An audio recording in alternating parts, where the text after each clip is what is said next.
Hey everybody, KMO here, and not sure what to say here. I have like several pages of notes that I took while editing a podcast that I posted today.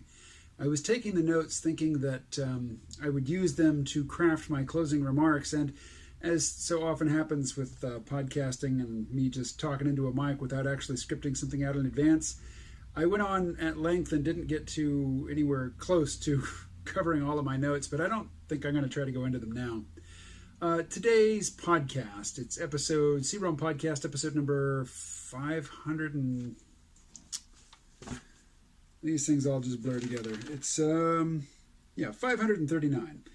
So, it was the podcast where I sat down with Jim Kunstler, or James Howard Kunstler, and I basically explained to him why I'm just not that impressed with the peak oil worldview.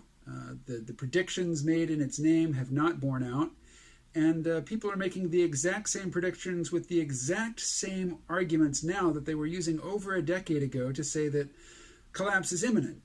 But unlike a decade ago, we're not in the midst of a speculative bubble around housing and all the financial shenanigans that went into creating the 2008 debacle, which, at the time, peak oil people said was all about oil. Oil was certainly involved because, the price got bid up spectacularly in the summer of 2008 to about $150 a barrel, but it was down to $35 a barrel by December of that year. So at the time, the summer of 2008, people in the peak oil world were saying, hey, this is not a price spike. This is the new price of oil. This is what it's going to be going forward. This is the floor, This is not the top of the pinnacle. This is the new floor. And it just wasn't. It just simply wasn't. There's nothing like that happening right now. And, the world financial situation is crazy complicated. And I'm sure it is precarious and certainly has vulnerabilities. But those vulnerabilities, they are manifold and they exist all the time. And most of the time, things, they just, they muscle through. They muddle through. And the system doesn't collapse. Every now and again, there is a serious complication and people worry. But at any given time, if your shtick, if your gig is to forecast perpetual imminent doom, particularly in the financial sphere, well, you can always do that. And in fact, people do that, regularly, not 24 hours a day, because, people eat and sleep, but they do it as their full-time gig. Just they scaremonger about the global economy. Why? To sell investment products, to sell gold certificates or to sell Bitcoin to people who don't know how to open a Coinbase account. So there's always a prophet of financial doom. And, eventually, when something really major happens, well, sure, there were people who predicted it because, there are people who are predicting that the sky is falling all the time. So when the sky eventually does fall, it's easy to find somebody who predicted it. But, if you look at the history of their predictions, as a body of predictions, and as a hit and miss ratio, it's not impressive in the least.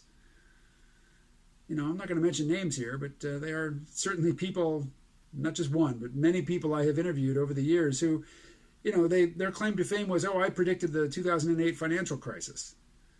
Well, yeah, but you also predict a whole bunch of stuff that didn't happen. So, how impressed am I to be? If the economy collapses for any given reason this year, even if it's UFOs, even if it's an alien invasion, somebody predicted it. They didn't have any good reason to think it was true, but they didn't have any valid reason, any special knowledge or any special insight or any feat of logic or reasoning that gave them good reason to say that it was going to happen. Their reasons for saying that it was going to happen was it gets attention.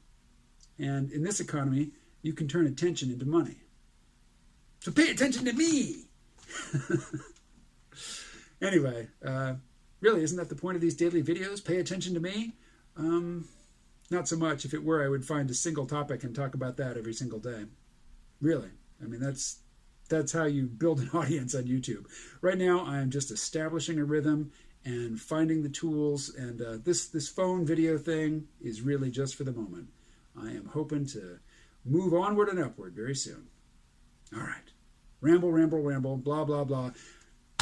I started late because I had to shoot a video tonight at a municipal meeting, and then I got home and my mom called, and she asked me if I was going to watch the president's speech. My mother, God bless her, she absolutely hates Donald Trump. Hates him, despises the man. But she calls him the president.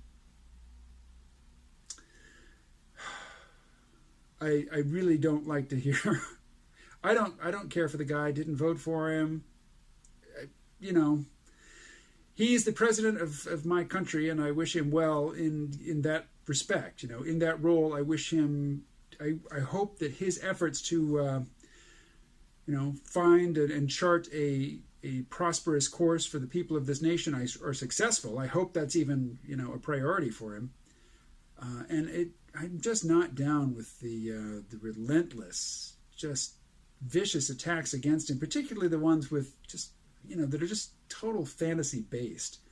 In the conversation with Jim Kunstler, that really only the C-ROM Vault subscribers heard, because this one was the one that was behind the paywall. He said, he doesn't support Donald Trump, but he is an enemy of the people who are his enemies, just because of their behavior.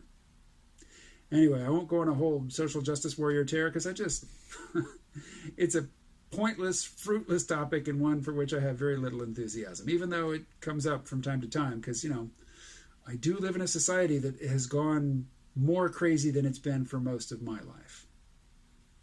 Okay, now, bringing it in for a landing. Even though there's no runway in sight, we're going to ditch it in the river. All right, thanks, everybody. I'll talk to you again tomorrow.